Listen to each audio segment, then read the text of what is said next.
Hey folks, well today I had planned on having a video for you from my final shakedown hike before the AT from the Dolly Sods wilderness area in West Virginia, the Monongahela Forest. Well, that didn't work out, so instead I'm here in Rock Creek in Washington, D.C. Here's the story behind why the hike that I had planned is not the hike that I went on.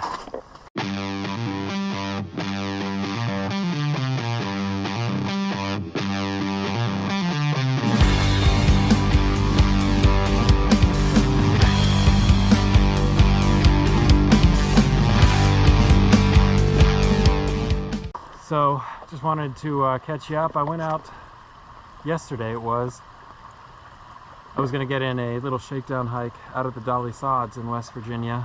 Go ahead and Google that if you don't know what that is. It's a really interesting park that, to be perfectly honest with you, I've never been there.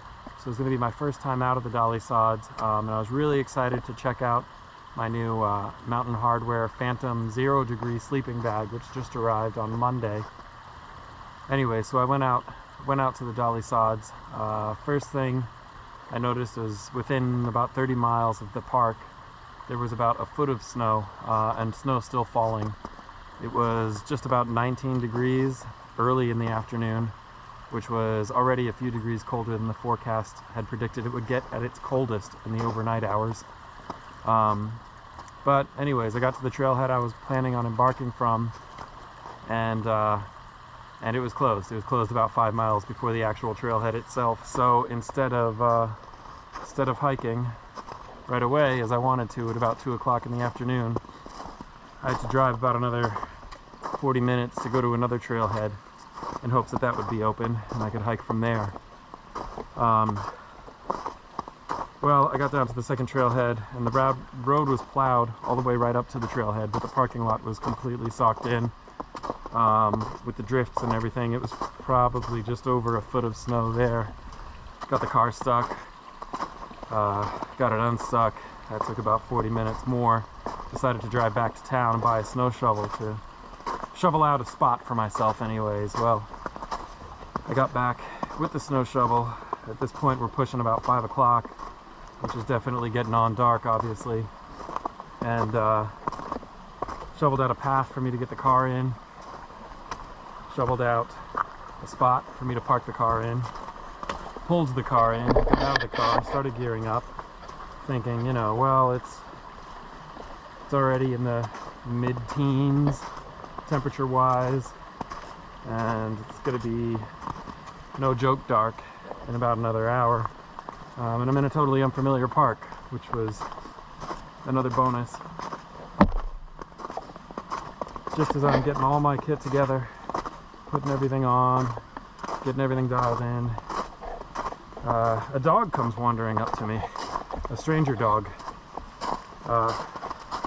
and it was way too cold for me to leave a dog out there. I have a rescue dog myself, again Ludo, who you met in the intro video, but I had received my Phantom sleeping bag with a security tag still attached from REI in a spot which made it impossible for me to close the bag all the way. So I had to stop by REI in the morning and get them to remove that security tag, which pushed the whole trip back. By the time I got back to the trailhead, shoveled out my spot, got the car in. This is the second trailhead now. By the time all that was done, dog comes wandering up to me.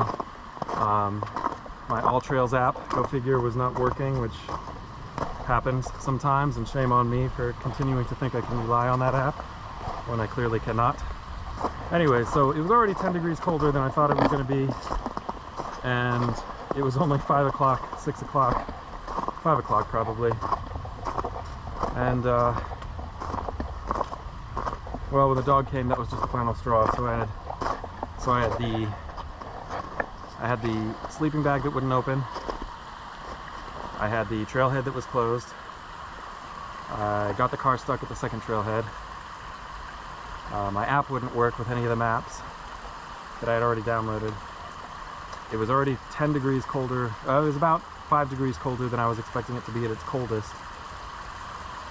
I was in an unfamiliar place, and then a dog came up in the freezing cold with no apparent owner in sight. so I canceled that hike. I drove 3.5 hours home that night. I know you're all wondering, I did wind up finding the dog's owner.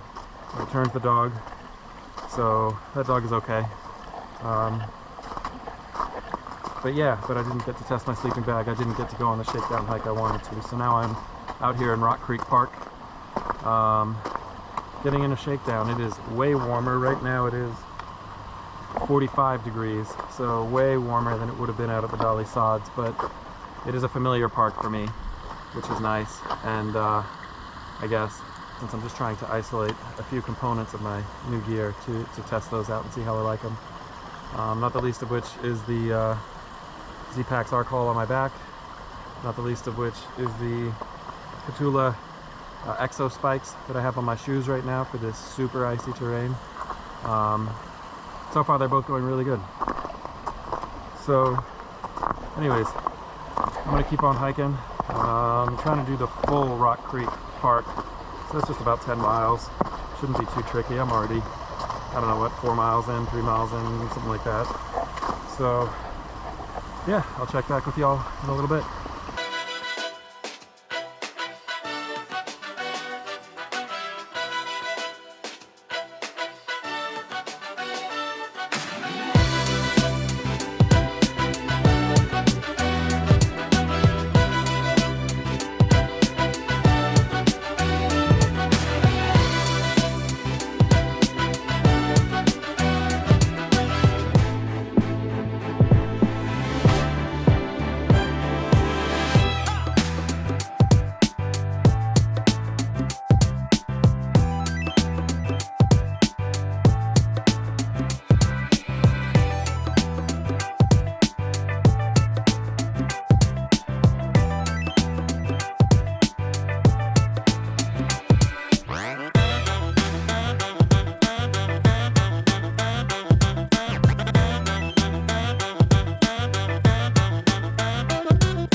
Alright folks, so just a couple quick facts about Rock Creek Park here in Washington, D.C. Rock Creek Park is a pretty freaking massive park as urban parks go. It's just over 2,000 acres that it covers, which accounts for 5% of DC's overall land mass. DC is a really small city with respect to land mass. It's just about 60 square miles. That compared to, say, New York City, which is of course the largest city in the US, so it might not be a fair comparison, but New York City is 300 square miles, and of course its flagship park, which is a fantastic park, is Central Park. Well, Central Park is just about 860 acres, which means you could fit 2.5 Central Parks inside of Rock Creek Park, which is pretty awesome. Central Park's got just about 34 million visitors a year or so, compared to Rock Creek, which has just over 2 million visitors a year. But you know, that's pretty impressive. So Central Park is 0.4% of New York City's land mass. Again, Rock Creek is 5% of DC's land mass, and with 1/15 as many visitors. You definitely want to check out Rock Creek if you're into the outdoors and you're ever through Washington, D.C. It's a really great park. Really got something for everyone.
I'm not sure if you can tell by looking, or perhaps by listening, that what I'm walking on is pretty much just pure ice, just melted and refrozen snow. Temperature's dropped a little. It is now 36 degrees. Still above freezing, but tell that to the ground. One thing I just noticed that I kind of wanted to report here in case anyone else has micro spikes and is new to micro spikes is I've had my spikes on for not too long, even maybe a half mile over this ice, and I started noticing just a bit the very earliest signs of pain or discomfort in my right ankle. It felt like my ankle just wasn't hitting down properly, like it was off axis or something. So sure enough, I stopped for a second, looked at the bottom of my right foot, and the spikes, I'll show you my left foot, but these bottom spikes here were just pulled over to the side of my heel. So basically that was meaning every step I took, my ankle was indeed just slipping off to the side a little bit, which was not super comfortable. So something I gotta file away anytime I put these on is to just take an extra half second when I'm donning them and make sure that they're squared up under the ball of my feet and under the heels. So hopefully that'll be helpful to someone else. All right, folks, well, as you can tell, it's nighttime now. Just finished my hike of Rock Creek. So that was from Georgetown up to Boundary Bridge, just over the Maryland state line. All up, it was just about 12 miles, 13 miles, something like that. I took a few detours just to make it a little more interesting. But I got a chance to check out my Z-Packs Arc Haul. Had a chance to check out my Catula Exo spikes that I plan on bringing on the AT. Both of those did great. Couldn't be happier with either one of those. I did have my pack loaded up with about 35 pounds or so of gear, again, just to mimic what I expect to be sort of the upper range of what I'll be carrying on the Appalachian Trail. And yeah, can't believe it's less than 10 days now until we leave the apartment, and under 2 weeks before I start the trail. So if you are interested in following the hike, be sure to go ahead, hit like, hit subscribe, and you'll be hitting that notification bell if you want to see all my videos as they're released. So yeah, thanks so much for watching. Thanks so much for sticking around to the very end. Appreciate y'all. See you next time.